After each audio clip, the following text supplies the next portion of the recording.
CM గారు లోకేష్ గారు ఏపీకి పెట్టుబడుల విషయం కోసం ఏపీకి పెట్టుబడుల కోసం వెళ్ళారు.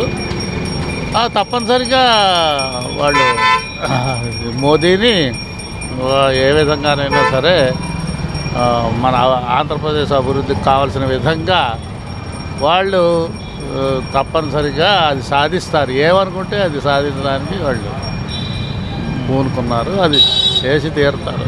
లోకేష్ ఏంటి అందరూ కూడా మంచి విజ్ఞానవంతులు, బాగా వాళ్ళు రాజకీయవేత్తలు. వీళ్ళు ఒక రాజకీయ నాయకులు కాదు, స్టేట్స్మెన్, రాజనీతిజ్ఞులు అని చెప్పదగిన వాళ్ళు. వీళ్ళందరూ కూడా గట్టిగా మాట్లాడితే స్వాతంత్ర పోరాట యోధుల్లో గణింపదగిన వ్యక్తులు. అది మరి ఇప్పుడు సీఎం గారు నారా లోకేష్ గారు పెట్టుబడుల అట్రాక్షన్ కోసం వెళ్ళారు. మరి అది ఫలిస్తే ఆంధ్రప్రదేశ్కి మరిన్ని పెట్టుబడులు వస్తాయని భావిస్తున్నాం మేము. ఒకవేళ పెట్టుబడులు వస్తే ఆంధ్రప్రదేశ్కి ఎలా ఉండబోతుంది? డెఫినెట్గా చాలా ప్రాజెక్ట్స్కి వీళ్ళు దాన్ని షేర్ చేసే అవకాశం ఉంది. పోలవరం కూడా చాలా తొందరగా అయ్యే అవకాశం కనపడుతుంది. ఈయన ప్రభుత్వంలోనే పోలవరం పూర్తయితే ఈ ఆంధ్ర ప్రజలకే కాకుండా భారతదేశం మొత్తానికి చాలా అద్భుతంగా ఉంటుందని అనుకుంటున్నాను. కేంద్రం కూడా విశాఖ స్టీల్ ప్లాంట్కి 11,400 కోట్లు ప్యాకేజీ కూడా అదొక శుభపరిణామం. మోడీ గారి హయాంలో చాలా బాగా జరుగుతుంది. అది నిజంగా కూడా చాలా గ్రేట్ థింగ్ అని చెప్పాలి. ఓవరాల్గా now this government is very good. We feel better than the last government. We feel it is okay. సంక్షేమానికి వస్తాయేమో. సంక్షేమానికి ఇంకా బాగా చేయాలి. ఎందుకంటే చాలామందికి పెన్షన్స్ తీసేశారు. ఇలాంటివి కొన్ని ఉన్నాయి. అలాంటి పాత ప్రభుత్వం ఏవైతే చేసిందో వాటిలో మంచి ఏది ఉందో అది ప్రజలకు ఏది ఉపయోగపడదో అది చేస్తే ఇంకా ప్రజలు బాగా గుర్తుపెట్టుకుంటారు. మరిన్ని సంవత్సరాల పాటు వీళ్ళని ఉంచే అవకాశం ఉంటుంది. దానివల్ల ప్రజలు కూడా ఉపయోగపడుతుంది. అది మరి వాళ్ళు దాని మీద దృష్టి పెట్టాలి. డెవలప్మెంటే కాకుండా సంక్షేమం మీద బాగా దృష్టి పెడితే ప్రజలకు కావాల్సింది అది చేస్తే బాగుంటుందని ఫీల్ అవుతున్నాం మేము. వైసీపీ జగన్మోహన్ రెడ్డి ఈ నెల 29 నుంచి నేను ప్రజల్లోకి వస్తాను, ప్రజల తరఫున పోరాడతానంటూ కూడా జగన్మోహన్ రెడ్డి అంటున్నమాట మీరే ఉంటారు. మరి ఆయన చేసినవి ఇంకా చాలా బాగున్నాయి. మరి ప్రజలు ఒకేసారి రివర్స్ అవ్వడం జరిగింది. ఆయన చాలా ఇగ్నోర్ చేశారు. చాలా సంక్షేమం కానీ చాలా విషయాలు ఇగ్నోర్ చేశారు. దానివల్ల ఆయన ప్రభుత్వం వెనకబడిందని చెప్పచ్చు. సో ఒకవేళ ఆయన వచ్చి బెటర్గా చేస్తామంటే మరి ప్రజలు ఇప్పుడు నమ్ముతారో లేదని చూడాలి. సో నాకు తెలిసి కొద్ది కాలం పాటు ఈయన ప్రభుత్వమే డెఫినెట్గా కొనసాగుతుంది. ఎందుకంటే పవన్ కళ్యాణ్ గారి ప్రభంజనం కొనసాగుతుంది. అది వెనక్కి తగ్గే అవకాశం లేదు. ఆయన కూడా నిస్వార్థంగా చేస్తున్నట్టే కనపడుతుంది. చాలా విషయాల్లో ఆయన దూకుడుగా వెళ్తున్నారు. డెఫినెట్గా అది ఈ ప్రభుత్వాన్ని నిలబడుతుంది. రేపు ముందు ఈయన ముఖ్యమంత్రి అయ్యే అవకాశాలు ఎక్కువగా కనపడుతున్నాయి. ఆయన ఇదే విధంగా కొనసాగుతాయి. ఇంకా డెవలప్మెంట్ అనుకున్నాం. వీ ఫీల్ పవన్ కళ్యాణ్ గారు అండర్లో చాలా బాగుందని చెప్పచ్చు. మరి జగన్ గారు వచ్చిన తర్వాత ఏంటనేది ఒకసారి వేచి చూడాలి. Just let us see what will happen after Jagan come to public. కూటమి పరిటూరు మీద మీ అభిప్రాయం ఏంటి? అవి మనకి అంత డీప్ రాజకీయాలు మనకి తెలియదు. ఢిల్లీ టూర్లో వెళ్ళి మరి పథకాలకి పోలవరం ప్రాజెక్టుకి వాటికి నిధులు తెస్తామన్నారు. మరి మరి ఉక్కు ఫ్యాక్టరీకి వాళ్ళు నిన్న మోడీ గారు 1,14,000 కోట్లు ప్రకటించారు. మరి అవన్నీ సాధించగలిగితే కొంచెం ఇది జగన్ గారు ఏమన్నా అప్పుడు ఇదిగా ఉన్నారు కానీ ఇలా ఈ ప్యాకేజీలు తేలేకపోయారు. మరి ఇప్పుడు వీళ్ళు ప్రభుత్వం వాళ్ళతో కలిసి ఉన్నారు, టై అయి ఉన్నారు కాబట్టి వాళ్ళు కొద్దిగా ఫేవర్ చేస్తారు అనుకుంటున్నాం. సీఎం గారు అలాగే నారా లోకేష్ గారు ఢిల్లీ టూర్ పైన మీరేమంటారు? పెట్టుబడుల విషయం కోసం ఏపీకి పెట్టుబడులు తీసుకురావాలని చెప్పేసి మీరేమంటారు? ఎవరైనా అంతే అన్ని తాకడ ఏదైనా వాళ్ళైనా ఎవరు వచ్చినా ₹2 ₹3 తాకడ పెట్టుకొని మన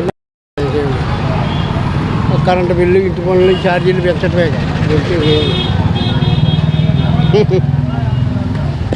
మరి ఇప్పుడు ఏంటి మరి వైసీపీ పార్టీ పుంజుకునే అవకాశం ఉంటుంది అంటారా? చెప్పలేము, మనం ఏం చెప్తాం. జనాలు బట్టి గత ప్రభుత్వంలో వాలంటీర్స్ ఉండేవాళ్ళు బాబాయ్, వాళ్ళ నోరు కొట్టేశారు. ఇక అది ఎవరైనా ఒకటేగా. ఉంచుంటే ₹2 ₹3 వాడే ఇచ్చేవాడు కదా. వీడు అసలే చెప్పడం పాపం. ఎవరైనా బాగుపడేవాళ్ళు ఎంతమంది ఉద్యోగాలు పోయింది వాళ్ళకి, దాని మీద ఆధారపడేవాళ్ళు చాలామంది ఉన్నారు.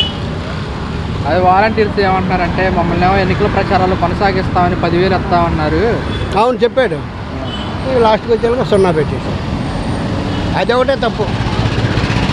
ఉంటే ఎలా ఉండేది అంటారు వాళ్ళని కొనసాగి? వాళ్ళు ఉంటే మామూలుగా ఏదో ఒకటి చేసేవాళ్ళు కదా. ఇప్పుడు ఎవడు వాళ్ళే. ఇప్పుడు సీఎం గారు నారా లోకేష్ గారి పాలన పనితీరు విధానం ఎలా ఉందంటారు?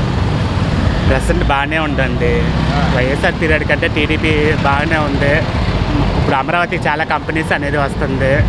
సో ఇంకా ఫ్యూచర్ చూసుకుంటే ఏపీనే బాగుంటుంది. మరి కొంతమంది అంటున్నారు ప్రభుత్వం వచ్చి 8 నెలలు అవుతున్న పథకాలే మీరు రావట్లేదు, అభివృద్ధి కూడా కనిపించట్లేదని. అవునండి, వైఎస్ఆర్ పీరియడ్లో 5 years ఏం డెవలప్ అయింది, టైం పట్టుద్ది. ఏదైనా గాడిలో పెట్టాలంటే మళ్ళీ టైం పట్టుద్ది. ఎందుకంటే మొత్తం కూలిపోయింది. 5 yearsలో డెవలప్మెంట్ లేకుండా వచ్చిన కాంట్రాక్టర్స్ వెనకాల వెళ్ళిపోయారు.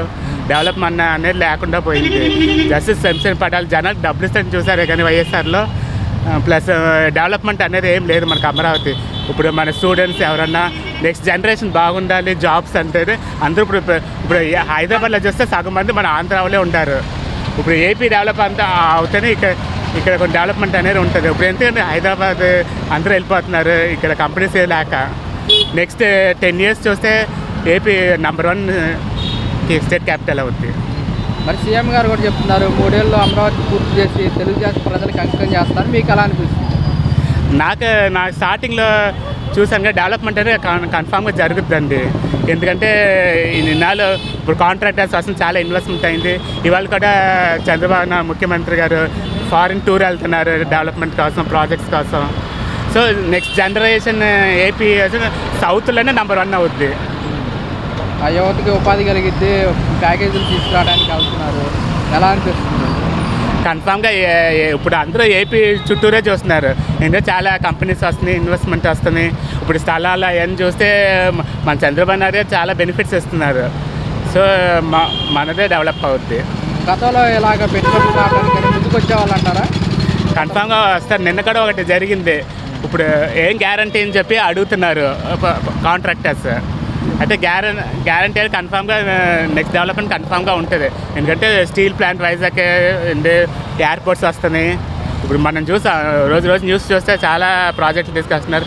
ముఖ్యమంత్రి గారు రెస్ట్ లేకుండా చాలా హార్డ్ వర్క్ చేస్తున్నారు. పవన్ కళ్యాణ్ గారు ఉండారు సపోర్ట్, లోకేష్ గారు ఉండారు ఐటీ మినిస్టర్, ఆయన కూడా ఫారిన్ టూర్ వెళ్ళి వచ్చారు. చాలా డెవలప్మెంట్స్ అనేది చాలా ఉంది. గతంలో ఐటీ మినిస్టర్కి ఇప్పుడు ఐటీ మినిస్టర్ తేడా ఏంటంటే ఇప్పుడు ఐటీ మినిస్టర్ పరిగెత్తున్నారు రెస్ట్ లేకుండా. గతంలో ఐటీ మినిస్టర్ జగన్ చెప్పింది చేస్తుంది తప్ప ఆయనక ఇండివిజువల్గా చేసే డెవలప్మెంట్ ఏం లేదు. ముఖ్యమంత్రి జగన్ చెప్పింది చేశారు అంతే తప్ప డెవలప్మెంట్ పెద్ద ఏం లేదు. అంటే నెక్స్ట్ టర్మ్ కనుక మేము అధికారంలోకి వస్తే డెవలప్మెంట్ చేసేవాళ్ళం, ప్రస్తుతానికి సంక్షేమం ఇచ్చా అన్నారు కదా. ఇస్తారు ఇప్పుడు కదా చంద్రబాబు మళ్ళీ ఇది ఫ్రీ బస్ తీసుకొస్తున్నారు. ఇప్పుడు ఒక పక్కన డెవలప్మెంట్ చేయాలి, గాడిలో పెట్టాలి, ఫండ్స్ చూడాలి, మొత్తానికి అన్నీ చూడాలి. కాబట్టి 1 by 1 జరుగుతాయి. టైం పట్టుద్ది. వెయిట్ చేయాల్సిన ఇన్ని సంవత్సరాలు వెయిట్ చేస్తాం, ఏం డెవలప్మెంట్ లేదు. 1 year వెయిట్ చేసి చూస్తాం. డెవలప్మెంట్ ఉంటే నెక్స్ట్ జనరేషన్ కూడా నాకు తెలిసి నెక్స్ట్ 5 years కూడా చంద్రబాబు నాయుడు వస్తారని నాకు నమ్మకం ఉంది. ఏంటి అంత నమ్మకం? చూస్తున్నాం కదండి ప్రాజెక్టు వచ్చిన 1 year కూడా ఆయన వచ్చిన 1 నెలలోనే చాలా ప్రాజెక్టులు తీసుకొస్తున్నారు. డెవలప్మెంట్ అనేది జరుగుతుంది కదా.